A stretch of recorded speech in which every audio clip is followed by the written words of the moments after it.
What is up, gang? Mr. B here, bringing another sweet, wicked, awesome math video. In this video, I'm going to take you through graphing a general function in transformational form, a topic that I teach in my courses, and a very applicable topic for graphing any function. So we do this with a general function, and then we can apply it to anything we want. Absolute value, quadratic, sine, cos, log, exponentials. It's a really, really useful method for graphing. And if this video helps you, please like, share, subscribe. And here we go. Bam! Into the screen. Maybe. All right, so we got a general function here. And with a general function, one thing we have to be given is a table of values or an actual graph of said function. So that's what we have.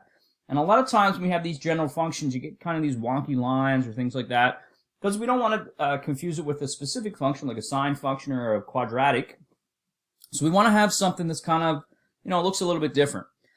So they give us the function in this transformational form. All right. So we need to remember what each of these numbers actually represent. So we have this guy. Okay, we're going to undo that. Let's try that. All right. Y equals A F B x minus h, notice the double brackets, rocking the doubles, and minus, not 3, of plus k. All right? So we are rocking the double brackets, and the double brackets is very important. First thing I tell my students, check for the double brackets. If they're not there, put them there. So we are lucky we have double brackets for this particular one. So if they weren't here, like this bracket will be gone and this bracket will be gone right here, it would be just 3x plus 2. We'd have to fix that. But luckily, they're there, so we're all good. So the first thing I tell my students when you're doing a question, obviously check for the double brackets, then list out your A, B, H, and K. We need those values for the mapping rule. So all you got to do is kind of look where each one is. So my A is -2. My B value is 3. My H value is the tricky one to pick out. I'll leave that to last. And then K is just -3. So these ones are just exactly like they are. The only one we got to be careful with is H when we're picking it out. So this H value, you notice, is x minus 3. And here we have x plus the number. So in order to make that guy that was originally negative positive, we must have put a -2 in for H. So that's our H value. Now, that's sort of the explanation as to why it's plus. What I want you to remember is if it's a plus here, it's a minus here for H. If it's a minus here, it's a plus here for H. So really simple. H is always the opposite of the sign that's in between the X and the H value. Very simple, easy to remember. That way we don't have to mess around trying to think about stuff. Another way to do it that I'd never teach, but some people do, is they set what's inside the brackets equal to x minus h. Then they can go ahead and solve for h. So you get 2 equals -h, or h is equal to -2, which is, that's an h there, by the way, which is perfectly fine to do it. It works every time, but you don't need it, right? You don't need to do it. Eraser, eraser, here we go. Erase, and then get my pen back. Here we go. All right, so now that we have those listed out, we're mapping rule ready. So we go x, y, and this mapping rule will work with any function in transformational form. So 1 over bx plus h, a, y plus k. So we need to fill in basically where all these different values are. So again, the only one that's tricky, so h is tricky from the equation to the listing it out. B is tricky from the list to the mapping. All right. So the 1 over b means the reciprocal. So if your b value is 3, in order to put it in front of your x, you have to take the reciprocal of it. So instead of having just 3x, it's 1 over 3x. So that's what 1 over b means. It means reciprocal. Now you could just think of it as plugging the b in for this and get 1 over 3. Perfectly fine. And then your h value is -2.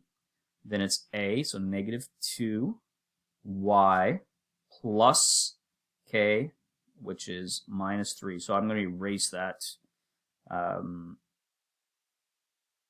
plus, and put a subtract there. Pen. There we go. So minus 3.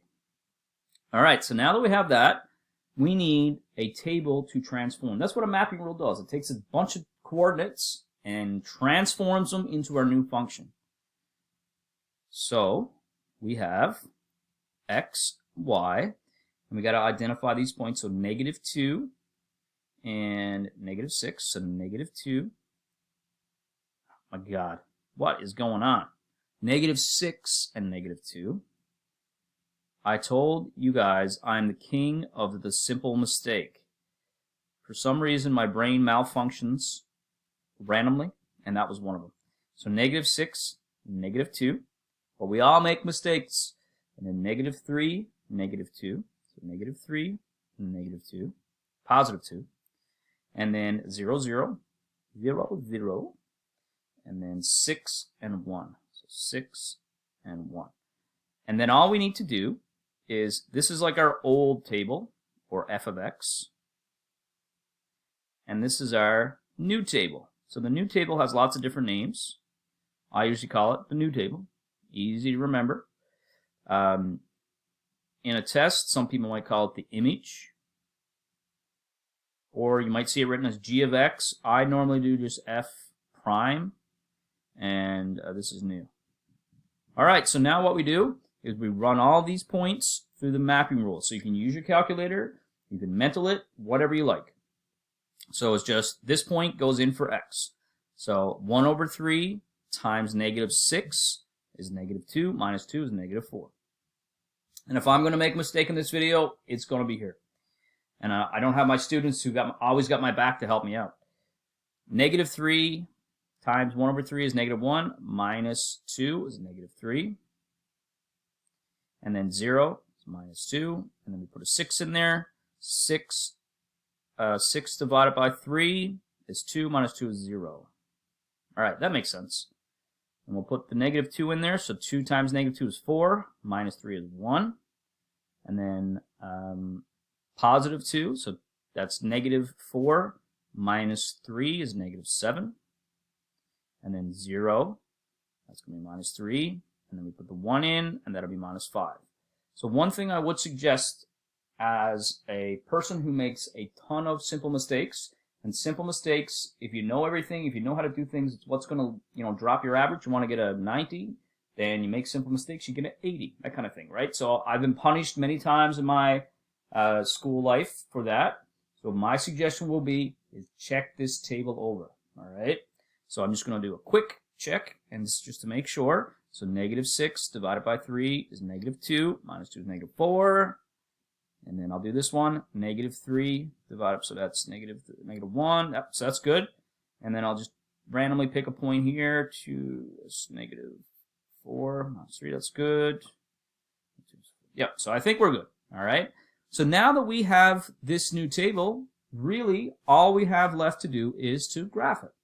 So -4, and maybe I'll choose a different color to graph it in. Let's see.